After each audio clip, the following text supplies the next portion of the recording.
I want to make a video today, but so far nothing very interesting has happened.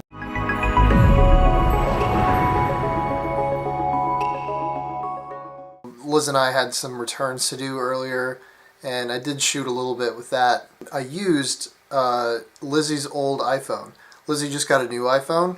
This is her old iPhone 5C, and she just got this new iPhone 6 Plus. And I use an Android device, and I'm pretty happy with it. And I didn't know what we were going to do with this old iPhone, and they're not really worth that much, maybe like $50, $70 on eBay, if that. And I thought I could actually use it as a camera because it's a 1080p, the low light condition photographs are pretty good with this type of camera. I've always been really impressed with the iPhone 5's camera, especially compared to my Android. I don't really use my phone for video or photography because in most conditions the sensor is just too small to get a good image. So today I used this device to capture a little bit while we were out and about, just to test the video quality really. Oh no, it goes more.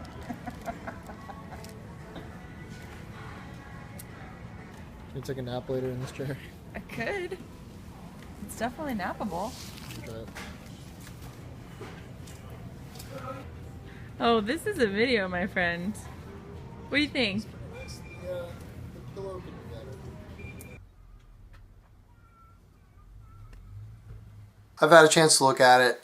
I'm not that impressed, but then again, I didn't really shoot anything especially interesting or beautiful. So I'll continue to use a little bit. The more cameras, the better, but quality is always a concern. Speaking of cameras, I use a DSLR for still photography, not so much video because the microphone is not that great and there's no audio input jack. I use a Nikon D3100 and it's a good camera. I mean, I love it. It's my first DSLR and I got it at a pawn shop for a steal.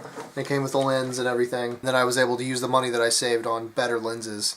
And it does record HD video and it looks really good, but the hassle of having to have an external microphone and syncing up the audio is usually not worth it. I'd rather just shoot on the go. So I don't use it much for video. One of the lenses that I found that I used a lot was this Nikkor 55-200 telephoto lens, and it was pretty useful. I like this focal length. It's good for if you're on the outside edge of a group of people. You can get people kind of candidly because they don't have a camera stuck up in their face. I could see this being useful for like wedding photography. That's not really my thing. That's not what I do, but it's definitely useful to have in your arsenal.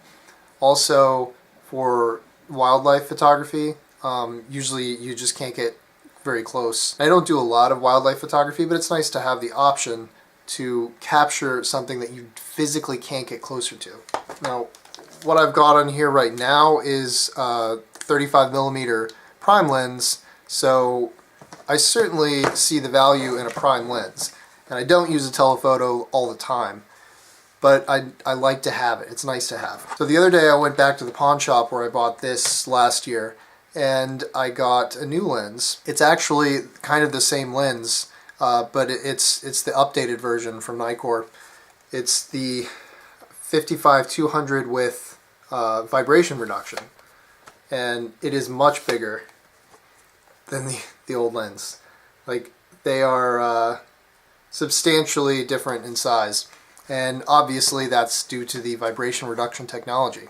The lens has to be bigger because there's actually an element that moves around and counteracts slight vibration if you're shooting handheld at a slow shutter speed, which I do fairly frequently. I haven't had a chance to test this out much, so I think I'm going to go out today and see what kind of pictures I can get. In order to test the telephoto lens, I came out to Gervais Farm, which is, I guess it used to be an old farm in Scarborough and now it's a nature preserve. And it's on the marsh, big open space, and I thought it would be a good place to test out the zoom lens. And the coolest thing, there's an old tower that used to be a microwave testing tower.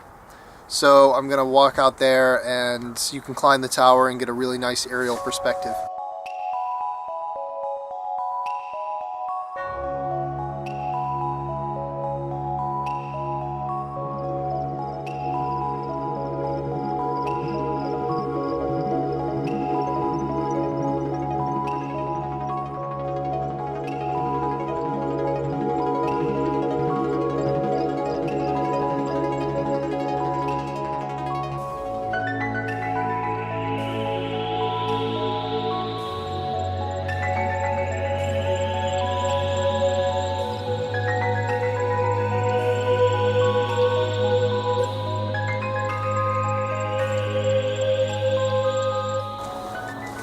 As I understand it, this tower used to be one of a pair that tested microwave signals, and you can't see the other one now because it's been partially torn down. This one has been open to the public, so people can take in the view of the marsh. But people are going to climb it anyway. I know I would have climbed it anyway.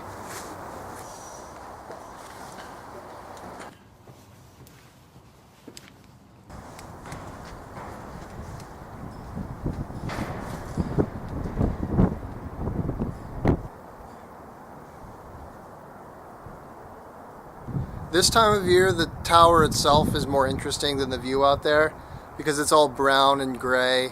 Spring hasn't really taken hold yet, but in summertime this would blow your mind.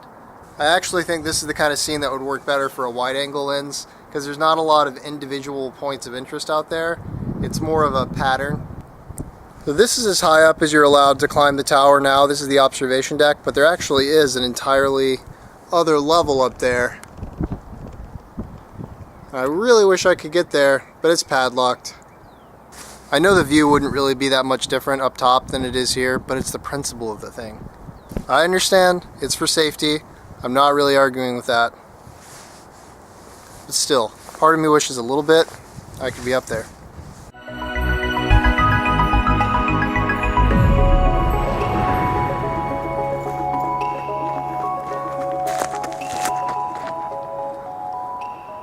So that didn't exactly go as planned, just because there wasn't a whole lot of interesting stuff to photograph out there.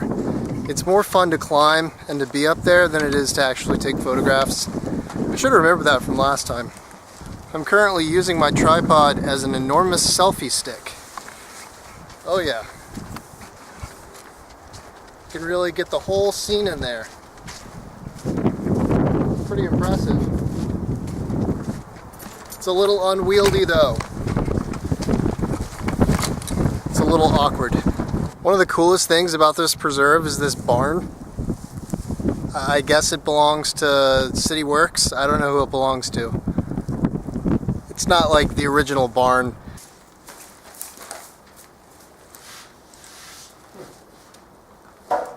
This is definitely a cool old tractor, but why is it here? This is obviously why it's here. I couldn't drive by this place without stopping and showing you this. This is a place that makes giant signs, apparently. And they're all just laying around outside. Like we've got Taco Bell here in prison. Now, this is a huge Taco Bell sign. Back here there's a sort of dejected looking Subway. Walmart, Hannaford. Weird. You don't usually see these things up close, on the ground, human scale. But they're huge. I don't think this has anything to do with anything, but I just wanted to stop and show you because you just don't see stuff like this every day. That's what it's all about right there. Yes, sir.